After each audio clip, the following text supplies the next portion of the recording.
Robschild, no investment advice. Welcome to the Robschild special edition titled Warning, Gold is in a Historic Bubble.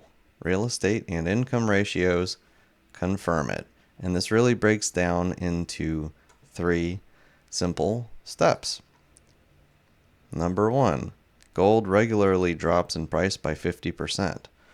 For people that think gold can't drop in price, people have thought that plenty times before, and it has dropped in price significantly, and it tends to drop when it does by about 50% pretty much every time. When the U.S. came off of the gold standard in 1971, you can see price of gold did rise significantly to almost $200 an ounce. But then what happened soon after, when people thought that gold was just going to keep going up forever? It dropped by almost 50% down to a price of $104. Again, we get to 1980, where we get to a peak of $875 in the price of gold for 1 ounce. Somebody bought it at that price up there, and they didn't see that price again for another 27 years it took to get back up to that peak in 1980 in the price of gold. And that excludes purchasing power. To get your purchasing power back, you'd need to wait a bit longer.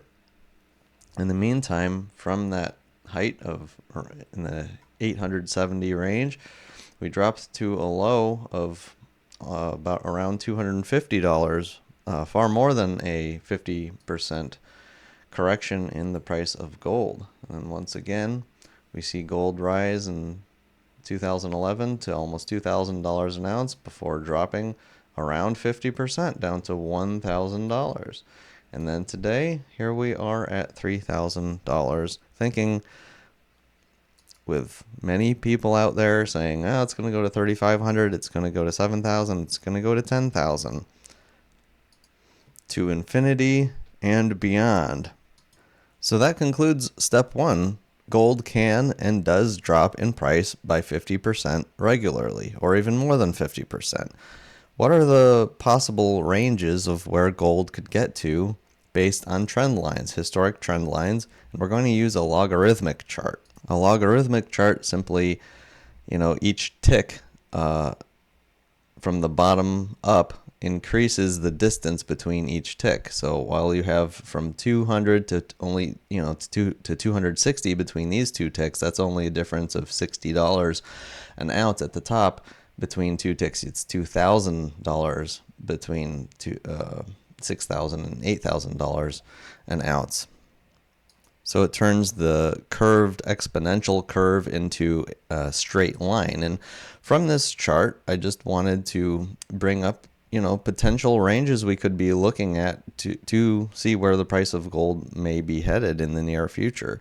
Now, while I don't believe gold is likely to head up to the top of this line here, the top of 75, hitting the top of 2011, it's one not to completely ignore, which does actually suggest that gold, if we were to continue the gold bubble even higher, we could get to a price of around $4,600. But I want to take a look at the downside risk here as well.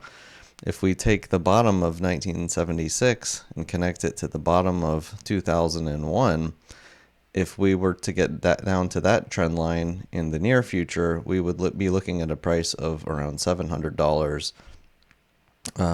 If it dropped all the way down there tomorrow, $650 to $700. And of course, this goes up again on a logarithmic scale. So if we didn't drop until 2034, then the bottom might be $900 an ounce. Any which way you look at it, if we were to have a very significant correction in gold, as has happened many times in the past, this could serve as a technical support level. But these trend lines don't matter as much as the other data. So let's get through the other two main points that I want to make regarding gold being in a bubble. Step 2 of this special edition simply says that housing has never been more expensive compared to income. Longtermtrends.net has a great little chart here that shows home price to income ratio. If you line up 100 people, you take the middle person and you get their income. That's the median household income. How many years of work does it take for them to work to earn the amount of money that it costs to buy a house? So when this is very low, like at 4 or 3.5, it means your median household only has to work 3 to 4 years to save all of their money, and that's how long it takes to purchase a house. In the housing bubble, right before the great financial crisis, in 2006, we got to a peak of 6.8 years to buy a house. That was, that was double. That was almost double, basically, what we had, at the bottom in 1973. And then where are we today? We're even higher. We're at 7.31 years to buy a home. Now, what does this have to do with gold? Well, we just need to get this part out of the way and then how that relates to gold. Simply that housing has never been more expensive for the median household as it is right now. Housing appears to be in the biggest bubble ever by itself, never mind gold. Which leads us to the third point. Gold is near all-time highs relative to real estate. So if real estate is at all-time highs relative to income, and gold is relatively near all-time highs relative to real estate, then gold is even in a bigger bubble than the housing bubble of the 2006-2007 housing bubble right before the great financial crisis, the way I see it. And the way to see this is another chart from longtermtrends.net called the real estate to gold ratio. Now, if housing to income wasn't, so bad, this chart wouldn't be as significant as we've seen in the past.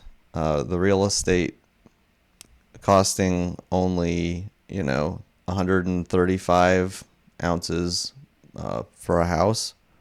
But the fact that that home prices are at the highest ever, and this is at its bottom of its range, 206 ounces for purchasing a house, says that, gold is even more relatively expensive for the world than real estate. And real estate already appears to be in a bubble here.